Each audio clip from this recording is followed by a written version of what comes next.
Everyone who's ever visited a nursing home thinks they understand what happens inside. They don't. I know, because I lived there. And then I escaped at 96 years old just to live again. You know what nobody ever tells you? The door is never actually locked. You can leave. Most people just forget their legs still work. I didn't forget. And I'm going to tell you exactly what I saw in that place before I got out. My daughter's name is Patricia. She's 58 years old. She sat across from me at that kitchen table, the same table where I taught her how to write her name, and she slid a piece of paper toward me. A psychiatric evaluation, cognitive decline, unable to manage independent living. I looked at her. She couldn't look at me. That was 2 years and 47 days ago. She got the house, the $340,000 property her mother and I paid off together over 31 years. She got it because of that report. And I was placed in room 11 at a nursing home, 45 minutes from everyone I'd ever known. Single bed, a window that faced nothing, a television bolted to the ceiling, like I was already in a hospital, like I was already gone. Before I go on, I want you to understand something. I'm 96 years old. I know what year it is. I remember the helplessness I felt reading that report with eyes that could barely focus. I remember every one of those 381 days, and I could feel myself disappearing the whole time I was in there. Here's what you need to know. You can't just walk out of a place like that on your own terms. There's a sign-out sheet. There's a protocol. Families get called. Doors are monitored. They don't call it locked, but it sure isn't open either. I knew all of this, so I waited for the shift change. 7 a.m., when the night staff was walking out and the morning staff was still getting their coffee. I put on my coat. I took my medication and Eleanor's photograph off the nightstand, and I walked out of there like I owned the place, because for 381 days I hadn't been acting like I did.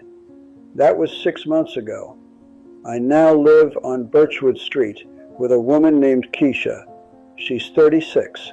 She lost her father 12 years ago. The neighbors have decided they understand our situation. They don't. They see a 96-year-old man and a young divorced woman, and they write their own story. Well, here's the real one. The daughter who took my house hasn't called in 4 months. The woman who took me in has known me for 2. Eleanor told me something before she passed that I've never forgotten, and I understand it better now than I ever did. You spent 43 years building bridges, she used to say. Real bridges, the kind that hold weight. But you never did build yourself a retirement plan. She wasn't wrong. We were married 51 years. She went quietly, in her sleep, the way people hope to go. I called Patricia first. She called the doctors first, then lawyers, then people I'd never met in my life. I didn't know any of this at the time. I found out later, the way you find out most painful things. Far too late to do anything about it. Room 11. I want you to picture it. Not the version in the brochure with photos that look like a hotel. The real version. A single bed with a plastic mattress cover that crinkled every time you moved. A nightstand with one drawer that wouldn't close all the way. A shared bathroom down the hall. Every morning at 7 a.m., a woman named Brenda knocked on the door. "Good morning, Dad. Time for breakfast." Brenda was kind. I want to be clear about that. Everyone there was kind. And that was almost the worst part, because kindness without recognition is just management. I watched the men around me stop talking, not because they had nothing to say, but because nobody was listening anymore. And one thing surprised me more than I expected. There was a man, Raymond, who used to be a high school football coach, 40 years, state championships. Every afternoon, he'd sit by the window and move his hands like he was drawing plays on a chalkboard that wasn't there. I asked him one day what he was doing. Coaching, he said. Who? He looked at me. Doesn't matter. I still know how. That was the moment I understood what that place actually was. It wasn't a care facility. It was a storage unit for people whose families had run out of room. I started keeping a notebook. Small orange one, fit right in my shirt pocket. Every day I wrote the date, the weather, and one thing I noticed. I'm not a sentimental man. That wasn't the point. I needed proof. Proof that I was still here, still thinking, still present in this world. On day 47, Patricia called. Asked if I needed anything. I told her I needed to go home. The house has been transitioned, she said. I asked what that meant. She said she'd explain later. She never did. On day 48, a man in the common room helped me look up my old address on his tablet. My eyes weren't great. Listed for sale, $389,000. Sold in 11 days. I sat with that for a long time. You know that feeling when bad news hits you all at once. Your whole body just goes cold. Cold sweat. Stomach dropping out from under you. That was exactly it. Because Eleanor and I had paid off that house over 31 years together. Then eventually I calmed down, and what I felt wasn't really anger. It was something quieter. The specific sadness of realizing you misread someone you spent your whole life trying to read. On day 203, Patricia came to visit. She brought carnations. Eleanor hated carnations. I didn't say a word. We sat together for about 20 minutes. She talked about her job, her kids, traffic on the highway. She hugged me at the door, said she'd be back soon. On day 204, she hadn't come back. On day 206, I started watching the shift changes, the way an engineer watches a structure for stress points. 7 a.m. was the gap. 4 minutes, sometimes 5, between the night staff clocking out and the morning staff getting organized. The sign-out sheet sat unattended on the front desk. I wasn't planning anything. That's what I kept telling myself. On day 381, I stopped telling myself that. Before I go on, I want to thank this channel for giving people like us a voice. Don't forget to subscribe. It's free. Like the video and share your thoughts and your stories down in the comments. I found Keisha's listing on a community board at the library. The nursing home had a van that took residents out on Thursdays. Room for rent, quiet street, flexible terms. I called from the library's front phone. She answered on the second ring.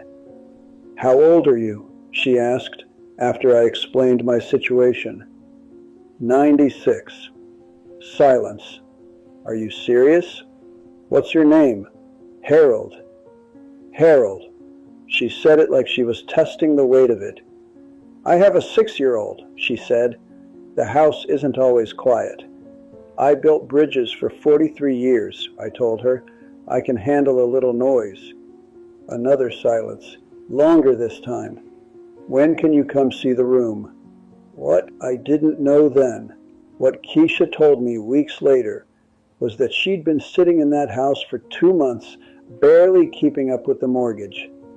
She and her husband had split 5 months before we ever spoke. He'd cleaned out the joint account 3 days after she filed the papers. She had $340 in checking and a son named Jaden, 6 years old, who thought his dad was away on some long work trip overseas. She needed $800 a month. My pension covered it. and then some, but neither of us expected what came after. That first morning, I came downstairs and Keisha was standing at the kitchen counter, eating cereal over the sink, staring at nothing. The way people stare when they're doing math they can't solve. I asked if she wanted some coffee. She looked at me like she'd never heard the word before. "You drink coffee?" "I've been drinking coffee since 1958, I said. "Sit down." She sat. We had coffee. She was a little guarded at first, which was fair. A strange old man in her house. She didn't talk much. Neither did I. But she stopped staring at nothing, and that became our morning. 3 weeks in, Jaden came home from school with a drawing. Houses, people standing out front. He handed it to me without saying a word. I looked at it. A stick figure with white hair, standing next to a small one. "That's you," he said. "You're my Grandpa Harold." I looked over at Keisha. She was looking at the refrigerator, pretending she wasn't listening. The neighbors still talk. A woman named Carol from across the street asked Keisha directly if she was taking advantage of an elderly man. Keisha told her that I manage my own finances, that I take care of myself just fine, that I drove her to the grocery store twice last week, and that I fixed the leaking kitchen faucet the Sunday before. Patricia called last month, my daughter, first time in 4 months, asked how I was doing. I told her well. She asked where I was living. "Birchwood Street," I said. "With who?" "With my daughter," I said. She got upset, started saying something. I told her I had to go. Jaden was waiting on help with his homework. A long pause. "We'll talk soon, Patricia." I hung up. I'm 96 years old. I wake up every morning in a room I chose. I eat what I want to eat. I have coffee with a woman who sees me as the father she lost when she was 12. I have a 6-year-old who draws me into his pictures and calls me Grandpa. Eleanor's photograph is on my nightstand, same as always, just a different nightstand. The cruelest thing about getting old isn't the body slowing down. It's finding out which people in your life were truly loving you and which ones were just waiting for you to become an asset. I survived 381 days waiting to disappear. But I'm not waiting to disappear anymore. I'm enjoying every single one of them.